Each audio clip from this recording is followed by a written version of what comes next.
So, maintenance techs, we convene. Welcome. My name is Nathan, and I've been a facilities tech at a commercial building for 8 years. I've been working at this building for 10 years. So, if that would make me 10 years, no, I'm just playing. But hey, I want to talk about what makes a good facilities tech? What makes a good maintenance tech, man? Let's go through it. So, just a little background. Like I said, worked at this facility for 10 years. First 2 years, I was doing housekeeping. And honestly, I think if you start off at a building doing housekeeping, it will make you a better maintenance tech. Because I think it made me better as a maintenance tech, being that I did housekeeping before I did maintenance. But anyway, I got the um, opportunity to apprentice under a master carpenter after I was doing housekeeping for 2 years, and I started learning the trades. He was a master carpenter, knew a lot about electrical, knew a lot about plumbing, HVAC, more or less. Knew how it ran. Really, I don't know if he understood the refrigeration cycle. Probably did, just because he's been doing it for 28 years. I mean, you can't do everything in a building, and that's I may touch on that here on this video. But what makes a good maintenance technician? Now, commercial buildings, depending on which kind you're in, I don't know if you're in an office building. I'm not going to tell you what building I'm in, but the building that I am in, um, there's a lot of different buildings that make up one large building. And we've got everything from, traditional cooling tower, chiller, two pipe system going to air handlers on half the building. Then we got RTUs on the other half of the building, ranging from 5 to 20 tons. Uh, Domestic hot water boilers, warm water pool boilers, lap pool boilers, domestic hot water. Then we have the HVAC boilers for the two pipe system. So there is a lot of different building systems. There's a whole building automation, which has been Frankenstein to hell, that doesn't really do shit because this building's 50 years old. And that's what you'll notice. A lot of these buildings we work in, they're gonna be old 50-year-old buildings and shit that have been Frankensteined throughout the years with different vendors coming in and trying to sell a bunch of shit. And if you got a buildings and ground director who fall for anything, he'll go for anything. So, um, back to what makes a great maintenance technician. Now, uh, I will say one of the things that makes a great maintenance technician is not just fixing shit. When you go, okay, for example, you got a classroom and you get a work order, says um we got a light out above the teacher's desk. Okay.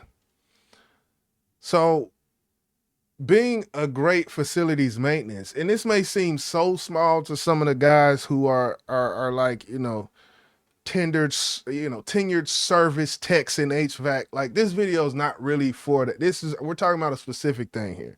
So, you go do this work order. A lot of guys starting out, they'll go doing this work order and they'll get their ladder and just go right away to start working, right?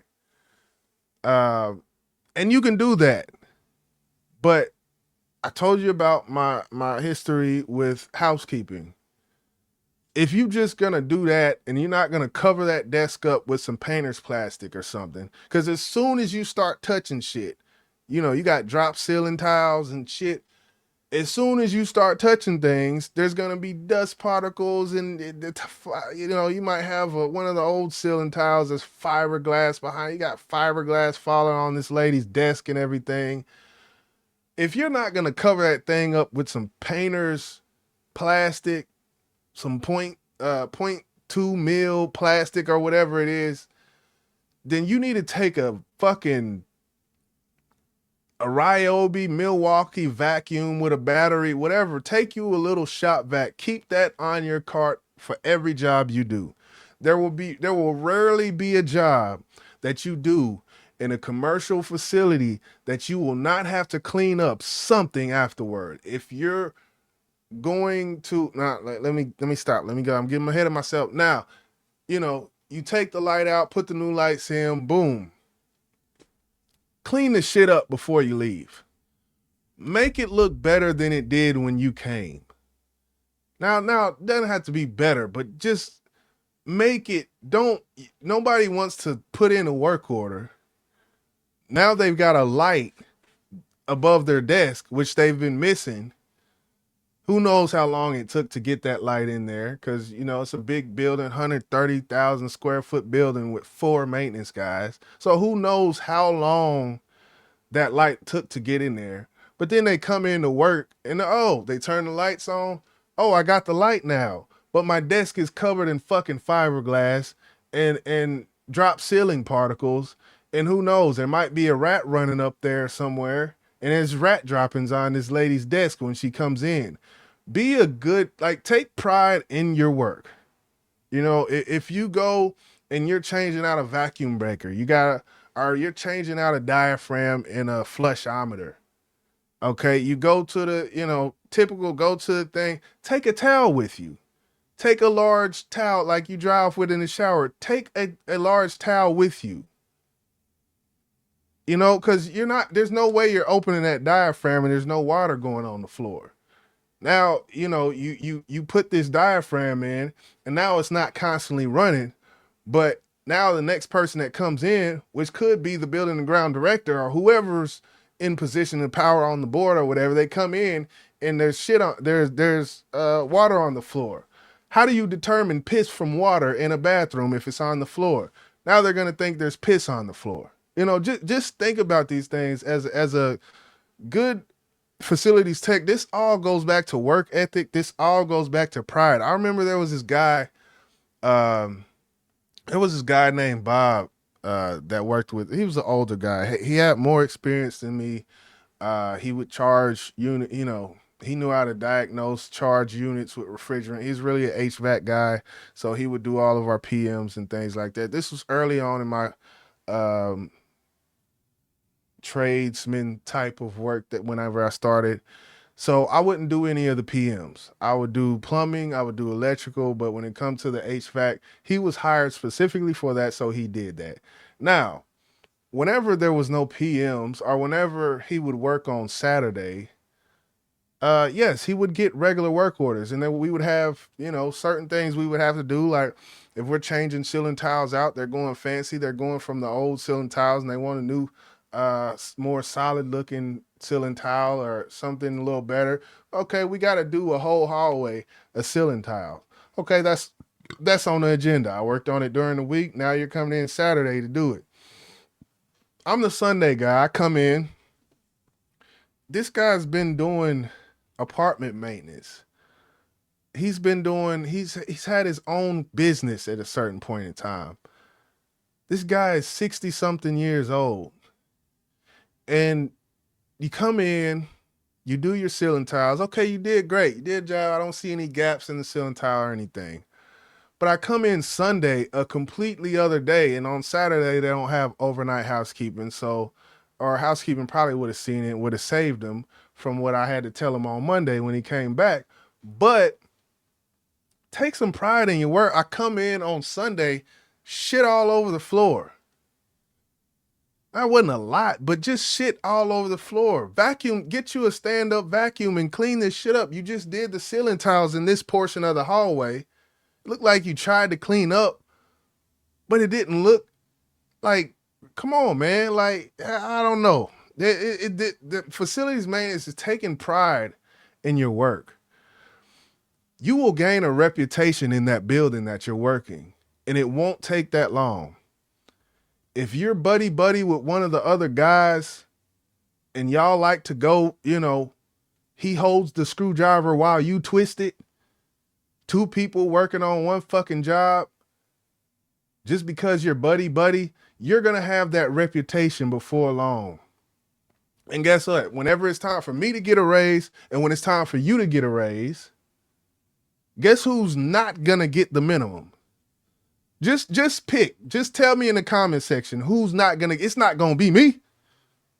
It's not going to be me. So, it's one of those things, man. You got to take pride in your work. If it's not a 2-man job, don't use 2 people. That buddy, like I tell people all the time, like I come in here to work, right? We can be friendly, but you're not here to be friends with anybody. You're here to be friends with this building and treat this building and the tenants in the building like you give a damn. Okay, because one part of it in which I say my duty is to this building, but without the people, which I call tenants, no, there's nobody living there. But the tenants are the people in the offices who habitate their office, who are working there. Then you have customers. Those are people who aren't employed. Without customers and without tenants, you don't have a job. So just remember that. But overall, if that building is not functioning properly and this building is not able to be a habitation that is comfortable, then neither one of these people are going to be happy. So, and somebody may want to argue me down on this. I feel like my personal mission comes to the building at hand first. Secondly, not even secondly, but what's first as well is the members and the tenants. So it's a big balance that you have to really think about when you think about time management, when you think about what's really important. Work orders are prioritized by importance. Okay. If Billy Bob in office 102 wants a TV hung on his wall, and I got 38 units that need to be looked over and need to be PM'd, my PM is gonna come in front of that TV being hung.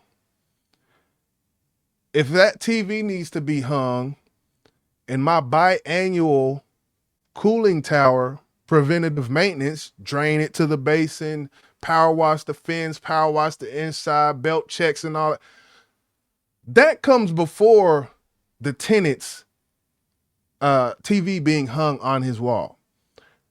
Now, if there's a children's area and they said there's nails sticking out of the wood in the play area of the children's area, guess what? That takes priority over my PM, over that TV, over anything. So you got to think about it like that. Just come to work. Just come to work. You gain experience on the clock. You gain knowledge base off the clock. I didn't learn the refrigeration cycle, superheat, subcool. I didn't learn these things on the clock. I learned them because I'm constantly doing PMs on 20-ton units, and I want to know on 5 to 20-ton unit, and I want to know, oh, why is that discharge line? Why is it that thick? And why is the suction line that thick? Well, suction discharge. Oh, so that means it must be going one direction. Oh, let me go home and I go on my own time and learn that refrigeration cycle. That's for myself. That has nothing to do with this building. Now, is the building gonna reap the benefits of what I did on my own time? Yes, that's where you gain your leverage. That's where you don't get that minimum raise. That's where you don't become disgruntled. And if you're doing everything I'm saying and they still do not appreciate your worth, then that's when it's time to leave. If they cannot appreciate your value and you're doing everything I'm talking about, that's when you know this is not the right building to be in. My name is Nathan, and we will have future talks. I just wanted to get out the way. I'm out.